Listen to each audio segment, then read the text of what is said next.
धम्मपद पाली साहित्य का एक अमूल्य ग्रंथ रत्न है। बौद्ध जगत में इसका उसी प्रकार प्रचार है जिस प्रकार हिंदुओं में गीता और ईसाइयों में बाइबल तथा मुस्लिमों में कुरान। धम्मपद में कुल 423 गाथाएं हैं जिन्हें तथागत बुद्ध ने बुद्धत्व की प्राप्ति से लेकर महापरिनिर्वाण पर्यंत समय समय पर विभिन्न विनेय जनों के अध्याशय, अभिरुचि एवं भिक्षुओं के द्वारा समय समय पर उपस्थित समस्याओं के समाधान स्वरूप उपदिष्ट की हैं। इसे बुद्ध के परिनिर्वाण के पश्चात बौद्ध सांगीतिकर्ताओं ने एकत्रित कर विषय वस्तु के अनुसार क्रमशः विभिन्न वर्गों में बिठाया है। धम्मपद 26 वर्ग और 423 गाथाओं में निबद्ध है। मनुजस्य पमत्तचारिणो तन्नावड्डति माल्लुभाव्य सोप्लवति हुराहुरं फलमेच्छं वनस्मि वानरो। अर्थात प्रमत्त होकर आचरण करने वाले मनुष्य की तृष्णा मालवा लता की भांति बढ़ती है। वन में फूल की इच्छा से कूद फांद करते वानर की तरह यह जन्म जन्मांतर में भटकता रहता है। यंगेसा साहित्य जम्मी तन्ना लोके विसत्तिका शोकातस्य पवड्डन्ति अविवड्डं वीरनं। अर्थात यह विष रूपी नीच तृष्णा जिसे अभिभूत कर देता है, उसके शोक वर्षा काल में वीरण तृष्ण की भांति वृद्धि को प्राप्त होते हैं। यो चेतं सहतं जम्मिं तन्नं लोके दुरच्चयं शोकातन्नापपतन्ति उदबिन्दुवपोखरा। अर्थात जो संसार में इस दुष्ट त्याज्य नीच तृष्णा को जीत लेता है, उसके शोक उस तरह से गिर जाते हैं जैसे कमल के ऊपर से जल के बिंदु। तं वो वदामि भद्रं वो यावन्तेऽथ समागता तन्नायमूलं खनत उसीरतो ववीरणं मा वो नलं वासोतो वा मारो भंज पुनः पुनः। अर्थात इसलिए मैं तुम्हें जितने यहाँ आए हो तुम्हारे कल्याण के लिए कहता हूँ। जैसे खस के लिए लोग शरीर को खोदते हैं, वैसे ही तुम तृष्णा की जड़ खोदो। मत तुम्हें स्रोत में उत्पन्न नरकुल की भांति मार बार बार छोड़े। यथापि मूले अनुपद्रवेदल्ले छिन्नोऽपि रुक्खं पुनरेव रुहति एवंपि तन्नानुशये अनुहते निबद्धति दुःखमिदं पुनः पुनः।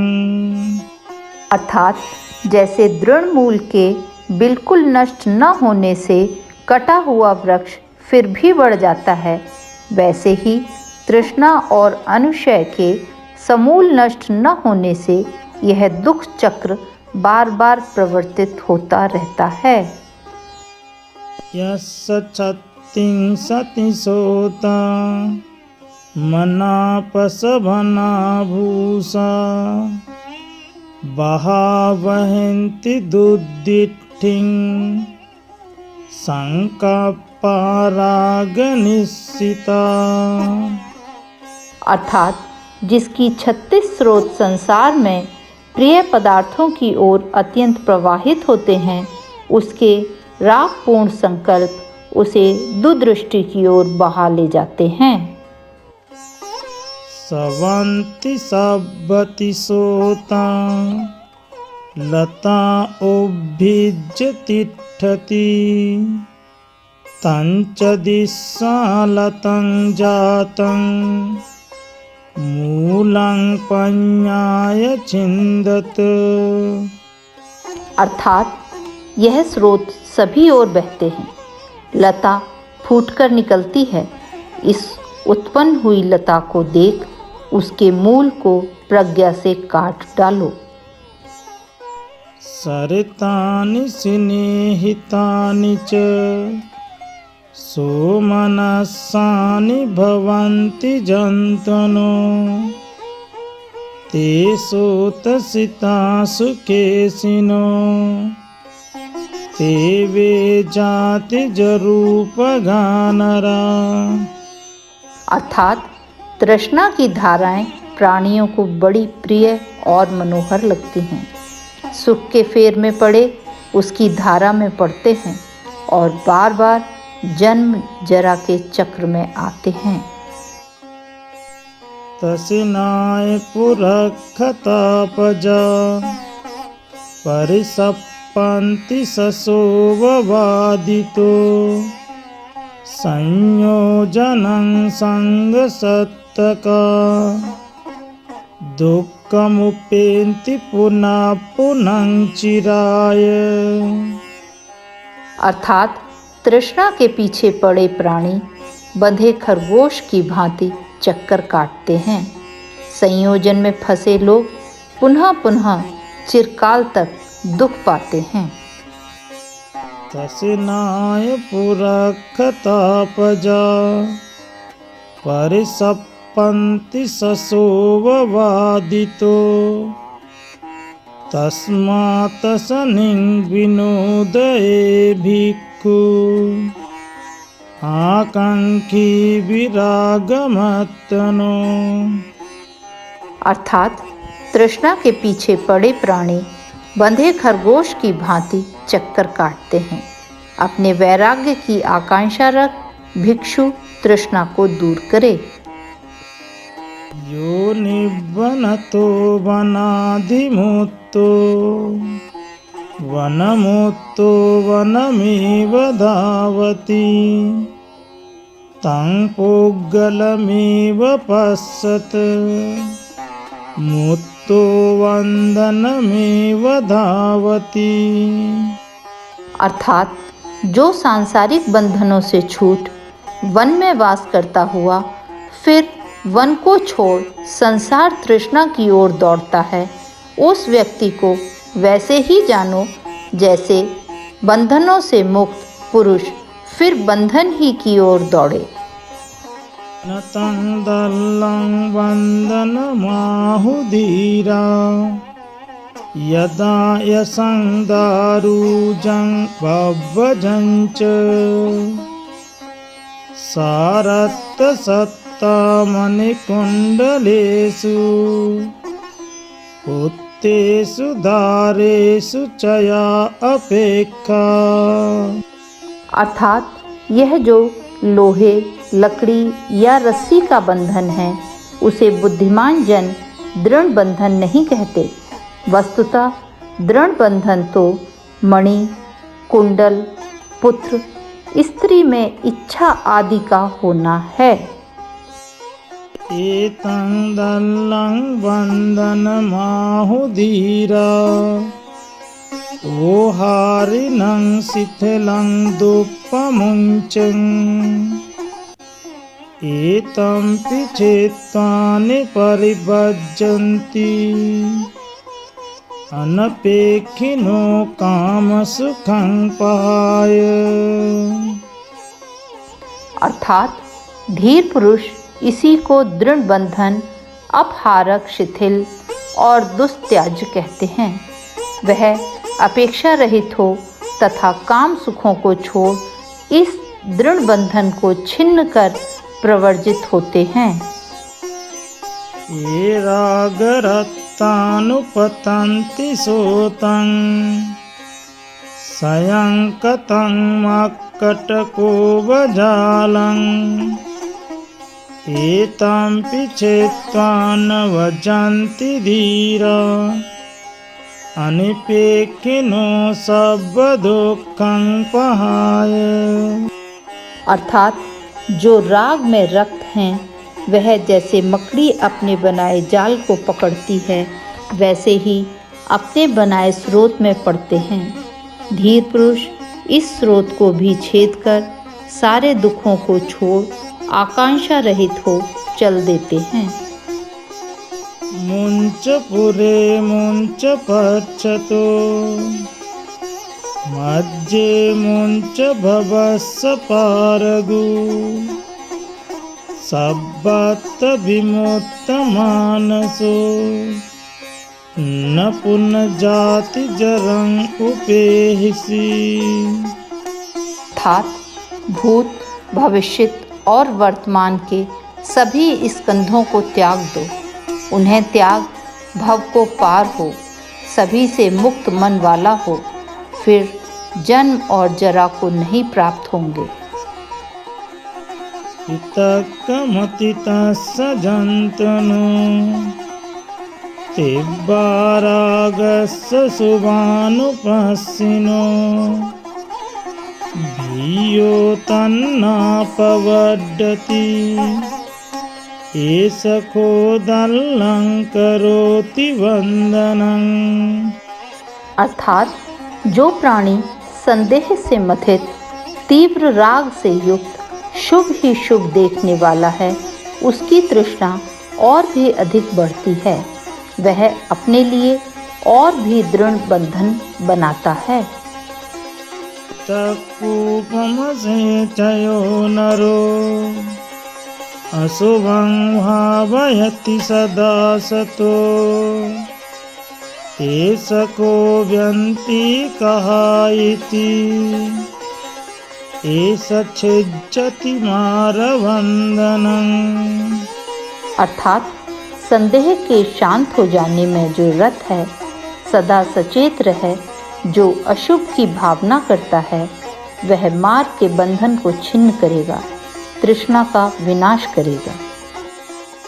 नित्यंगतो असंतासी वीततन्नो अनंगनो उच्छिन्दी बबसल्लानि अंतिमो यं समुच्चयो।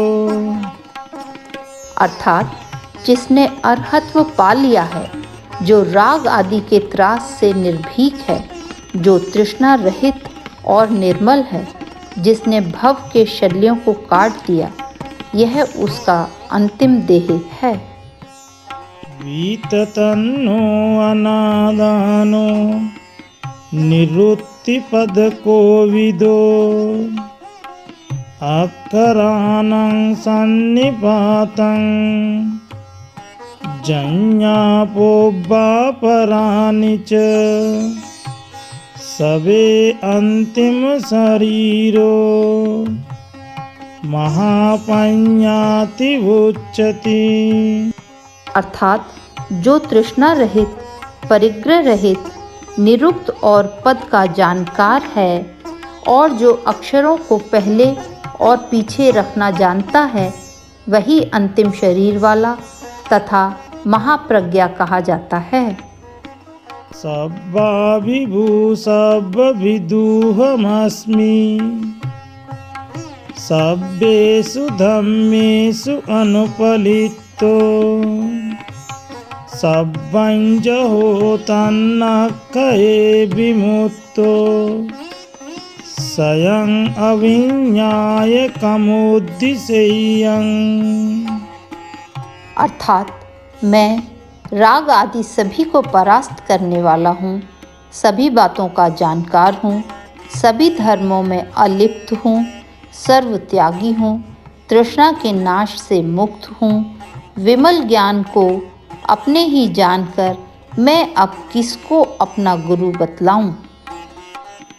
सब्बदानं धम्मदानं छिनाति सब्बरसं धम्मरसो छिनाति सब्बं रतिं धम्मरति छिनाति तन्नाख्यो सब्बदुःखं छिनाति। अर्थात धर्म का दान सारे दानों में बढ़कर है। धर्म रस सारे रसों से प्रबल है। धर्म में रति सब रतियों से बढ़कर है। तृष्णा का विनाश सारे दुखों को जीत लेता है। अनंति भोगादुम मेदं नूचे पारगवेसिनो भोगतन्नाय दुम्मेदो हन्ति अन्येव अत्तनं। अर्थात संसार को पार होने की कोशिश न करने वाले दुर्बुद्धि पुरुष को भोग नष्ट करते हैं। भोग की तृष्णा में पड़कर वह दुर्बुद्धि पराये की भांति अपने ही को हनन करता है। तिन दोषानि खेतानि रागदोषा अयं पजा तस्माहि वीतरागेषु दिन्नं होति महफलं। अर्थात खेतों का दोष तृण है, प्रजा का दोष राग है। इसलिए राग रहित व्यक्तियों को दान देने में महाफल है। तिन दोषानि खेतानि दोष दोषा अयं पजा तस्माहि वीत दोषेषु दिन्नं होति महफलं। अर्थात खेतों का दोष तृण है, प्रजा का दोष द्वेष है। इसलिए द्वेष रहित व्यक्तियों को दान देने में महाफल है। तिन दोषानि खेतानि मोह दोषा अयं पजा तस्माहि वीत मोहेषु दिन्नं होति महफलं। अर्थात खेतों का दोष तृण है, प्रजा का दोष मोह है। इसलिए मोह रहित व्यक्तियों को दान देने में महाफल है। तथागत से यही प्रार्थना है कि जो भी इस धम्म पद को सुने उनमें अनित्यता और अनात्मता आदि का बोध हो और अंततोगत्वा वे बुद्धत्व को प्राप्त हों। ये संसार ये आर्य जनों से सदा भरा रहे तथा आध्यात्म सद्बुद्धि को प्राप्त करे। संसार सुखमय एवं शांतिमय हो, यही मंगल कामना है। साधु साधु साधु।